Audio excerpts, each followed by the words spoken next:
오늘은 11월 9일 월요일입니다.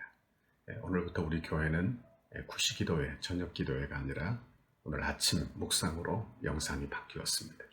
오늘부터 저희는 신명기 말씀을 묵상하려고 합니다. 저와 여러분이 아침에 신명기 말씀을 묵상하는 중에 하나님의 긍휼과 은혜가 여러분의 가정 안에 임하시기를 바랍니다. 오늘은 신명기 1장 1절에서 8절까지 말씀을 묵상하겠습니다. 신명기는 모세오경의 마지막 책입니다.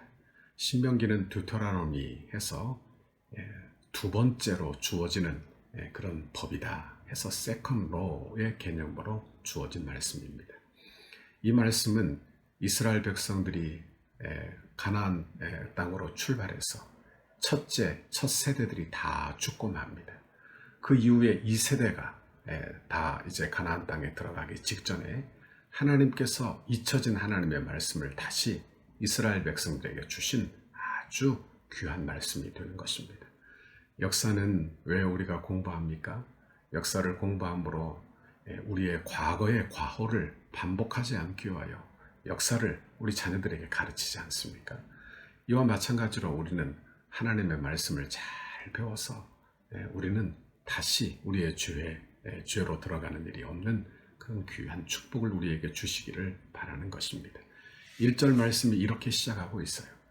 이는 모세가 요단 저쪽 숲 맞은편에 아라바 광야 곧 바란과 도벨과 라반과 하세롯과 디사합 사이에서 이스라엘 무리에게 선포한 말씀이니라 그랬습니다.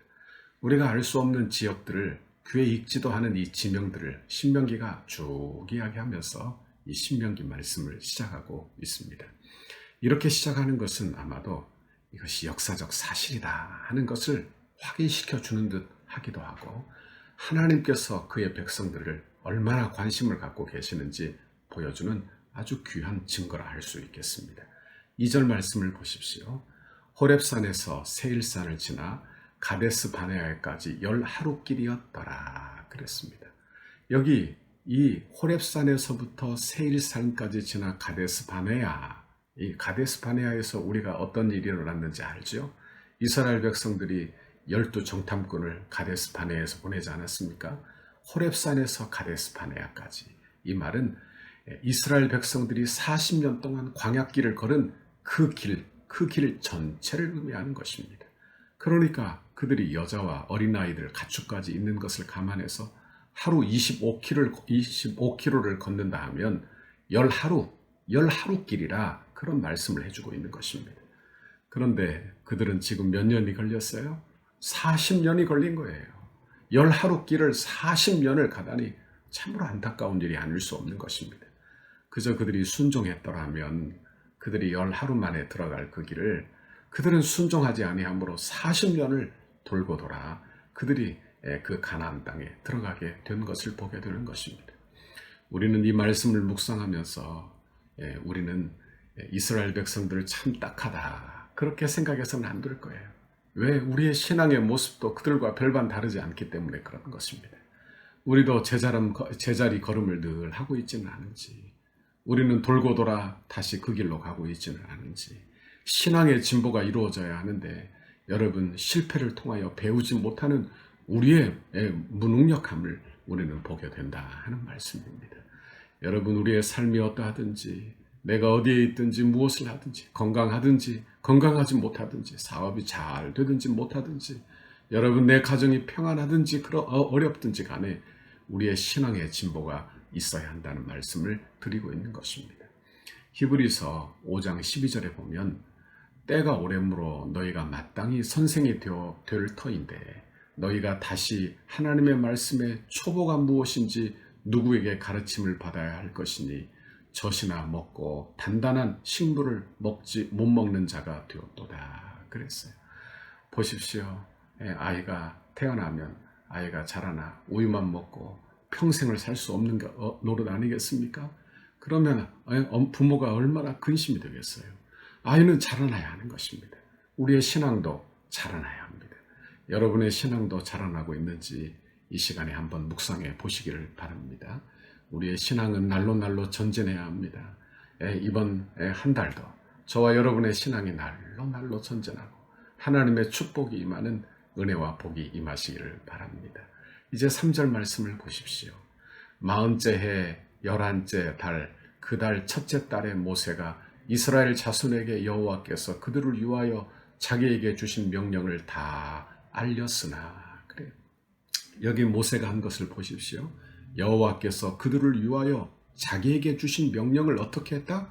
다 알렸다는 거예요. 다 알렸다. 모세는 백성에게 말씀을 전해줄 때 하나님께 받은 것만 말씀 전한 것을 보게 되는 것입니다. 모세 나이가 그때 몇이었을까요? 그는 120년을 살았습니다. 40년은 애굽의 왕자로, 또한 40년은 광야의 목자로, 그리고 40년은 광야 교회의 지도자로 그렇게 이스라엘을 인도했어요. 그러니 그에게 얼마나 경험이 많습니까? 얼마나 많은 지혜가 생겼을 것입니까? 얼마나 많은 노하우가 있겠습니까? 그런데 그는요, 그런 경험을 이야기하지 않아요. 그리고 그런 자신의 경험담을 말하지 않아요. 오직 하나님이 주신 말씀만 그들에게 전하는 것을 보게 되는 것입니다. 저는 이 말씀을 묵상하며 저 스스로 이런 기도를 했어요. 주님, 나도 주님 말씀만 전하게 해 주십시오. 나도 주님의 명령만 전하는 그런 종이 되게 해 주십시오. 그렇게 저도 기도를 했습니다. 우리는 우리 주님의 이름만 존귀케 되는 저와 여러분의 이번 한 주간 되시기를 바랍니다. 인간의 이야기, 교훈, 당시에는 듣기는 좋고 재밌을지는 몰라요. 그러나 그 영혼을 살리는 그런 말씀은 되지 못한다는 말씀입니다.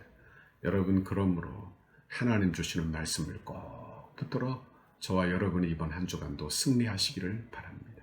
이제 마지막 절을 한번 보십시오. 내가 너희 조상 아브라함과 이삭과 야곱에게 맹세하여 그들과 그들의 후손에게 주리라 한 땅이 너희 앞에 있으니 들어가서 그 땅을 차지할지니라 그랬습니다. 모세가 가데스 바네에서 했던 말씀을 다시 강조하고 있는 거예요. 그때 아멘 하고 순종했더라면 즉시 들어갔을 거예요. 그런데 정당분을 보내요. 여러분, 10사람의 부정적인 보고를 듣지 않습니까? 그리고 그 부정적인 보고를 듣고 이스라엘 백성들이 불순종을 하게 되는 거예요. 여러분, 광야에서 그들이 불순종하여 어떻게 되었습니까? 자기 뜻대로 하겠다고 불순종했을 때 어떻게 되었어요? 그들은 광야에서 다 죽고 가나안 땅에 들어가지 못하게 된 것입니다. 신앙생활은 순종하는 것을 배우는 것입니다. 여러분, 하나님의 은혜가 임하면 불순종의 영이 떠나가고 순종의 영이 임하게 되는 거예요. 여러분, 내 생각, 내 경험, 내 노하우 이것을 쫓아 사는 것이 아니라 하나님의 말씀, 하나님의 생각, 하나님의 능력을 쫓아 사는 저와 여러분의 신앙생활이 다 되시기를 바랍니다. 하나님 말씀이 분명하다면 순종을 배우세요. 하나님의 뜻이라고 여겨진다면 순종하셔야 하는 것입니다. 그래야 복받지 않겠어요? 불순종의 영은 몰아내야 하고 순종의 영을 우리 안에 복되게 극대화하는 저와 여러분의 신앙생활이 오늘 하루가 되어야 할 줄 믿습니다. 6절과 7절을 보십시오. 우리 하나님 여호와께서 호렙산에서 우리에게 말씀하여 이르시기를 너희가 이 산에 거주한 지 오래나 방향을 돌려 행진하여 아모리 족속의 산지로 가고 그 근방 곳곳으로 가고 아라바와 산지와 평지와 네겝과 해변과 가나안 족속의 땅과 레바논과 큰 강 유브라데까지 가라 그래요. 여러분, 하나님의 말씀이 얼마나 섬세한지를 보십시오. 하나님께서 그들을 어떻게 인도하시는지를 보십시오. 그들의 경계와 그들이 가야 할 곳을 다 말씀해 주는 것을 보게 되는 것입니다. 여러분, 오늘 하루도 우리 주님 따라 살기를 바랍니다. 우리 주님 가라 하는 곳에 가고 우리 주님 하라 하는 일을 하고 여러분 주님 따라 사는 오늘 하루가 되세요. 여러분, 그래서 우리 안에 불순종의 영이 다 떠나가고 여러분 1세대의 불순종의 영이 떠나가고 2세대에서는 그들이 순종하여 가나안 땅에 들어간 것처럼 우리도 하나님의 은혜 받아 순종하는 은혜와 복이 임하시기를 바랍니다. 오늘 하루도 여러분 복된 하루 되기를 바랍니다. 승리하기를 바랍니다. 같이 기도하겠습니다. 하나님 아버지, 고맙고 감사합니다. 하나님, 이 광야와 같은 세상 사는 중에 하나님 내 경험 따라 살기 쉽고 내 생각 따라 철학 따라 살기 쉬운 연약하고 부족한 그런 불순종의 영이 가득한 사람들입니다. 우리 주님 우리에게 찾아오셔서 우리에게 순종의 영 성령을 부어주셔서 우리로 하나님 말씀 따라 순종하게 하시고 하나님 말씀 따라 하나님 살아가도록 주여 은혜 주시고 복 주시고 함께하여 주옵소서. 우리 주님 이렇게 이스라엘 백성들을 가야 할 곳을 잘 인도하시니 그 말씀 따라 우리도 하나님 주의 인도하심 따라 따라가고 그 말씀 따라 순종하여 오늘 하루도 승리하고 살도록 인도하여 주옵소서. 내 안에 불순종의 영이 있는지 또한 내가 내 마음대로 행하고 살지는 않았는지 생각하는 줄 회개하고 기도하는 오늘 하루 되도록 그래서 주님의 뜻만 이루고 사는 오늘 하루 되도록 복 내려 주옵소서. 예수님 이름으로 기도하옵나이다. 아멘. 우리 교회를 향한 주님의 뜻을 이루소서. 주일 5페이지입니다. 안수 집사님과 권사님에게 자원하는 심령을 물붓듯이 부어주셔서 헌신과 충성으로 섬기게 하시고 성전 건축의 모든 과정이 기도와 무릎으로 세워지는 교회 되게 하옵소서. 건축의 모든 일에 앞장서서 믿음의 세대를 잇는 영적 구심점의 역할을 감당하게 하옵소서. 여호수아와 갈렙과 같은 믿음의 눈으로 늘 긍정의 헌신의 마음으로 끝까지 달려가게 하셔서 주님을 향한 감사와 찬송의 고백이 끊이지 않게 하옵소서. 건축 기간에 하늘의 영광과 천국의 기쁨을 맛보게 하시고 한 번뿐인 인생을 하나님의 영광을 위하여 주의 거룩한 비전과 소명을 따라 살게 하옵소서. 믿음의 기초 위에 기도의 헌신의 벽돌을 쌓아 올리며 주님의 몸된 교회를 이루어가게 하시고 안수 집사님, 권사님들의 가정과 생업 위에 주님의 은혜와 보호하심이 넘쳐나게 하옵소서. 백대기도문 월요일 13페이지입니다. 건축을 위해 가장 앞장서서 섬기시는 건축위원장 장로님께 영육간의 강건함을 주옵소서. 기도하는 내용마다 충만하게 응답해 주시고 실무를 감당할 때마다 돕는 일꾼들을 허락하옵소서. 기초를 닦고 뼈대를 세우며 공간을 아름답게 채워나가는 모든 과정에서 건축위원회와 모든 업체를 잘 조율할 수 있는 지혜와 지도력을 주옵소서.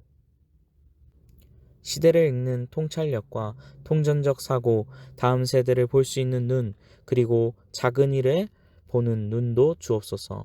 맡겨주신 일을 끝까지 감당할 수 있는 건강을 주시고 가정 가운데 은혜와 사랑이 충만케 하셔서 거룩한 일에 앞장서는 은혜가 있게 하옵소서. 주님께서 건축위원회와 소위원회의 머리가 되시며 위로부터 임하는 지혜와 지식과 능력으로 충만하게 하옵소서. 건축위원장을 중심으로 건축위원들의 마음이 온전히 하나 되게 하시고 감사와 자원하는 심령으로 맡겨진 소명을 넉넉히 감당하게 하옵소서. 건축위원들에게 갑절의 영감과 최고의 전문성을 주셔서 덕소교회의 건축이 한국 교회사의 한 면을 장식하게 하옵소서. 하나님께서 맡기신 건축을 위해 충성을 다하게 하시고 디자인과 실내 장식, 시공과 감리에 대한 탁월한 지혜를 주셔서 덕소를 대표하며 지역을 섬기는 건축이 되게 하옵소서. 건축위원들에게 섬김의 마음을 주시고 세밀한 부분까지 살펴 건축의 모든 과정이 순적하게 진행되게 하옵소서. 건축 과정이 소위원들의 모두의 기쁨이 되고 날마다 기적을 체험하는 은혜가 있게 하시며 모든 과정이 부담이 아닌 축복임을 깨달아 늘 감사한 마음으로 진행하게 하옵소서. 소위원들에게 건축에 관한 이해력과 지식을 주셔서 모든 일이 물 흐르듯이 은혜롭게 진행되게 하시고 비전과 통찰력을 주셔서 향후 펼쳐나갈 교회의 사역들을 지혜롭게 준비하게 하옵소서. 소위원들이 하나 되게 하시고 시공과 감리를 잘 조정하며 공사 현장을 잘 관리하여 모범적인 건축 현장이 되게 하셔서 경제성, 실용성, 기능성을 살린 아름다운 건축을 이루게 하옵소서.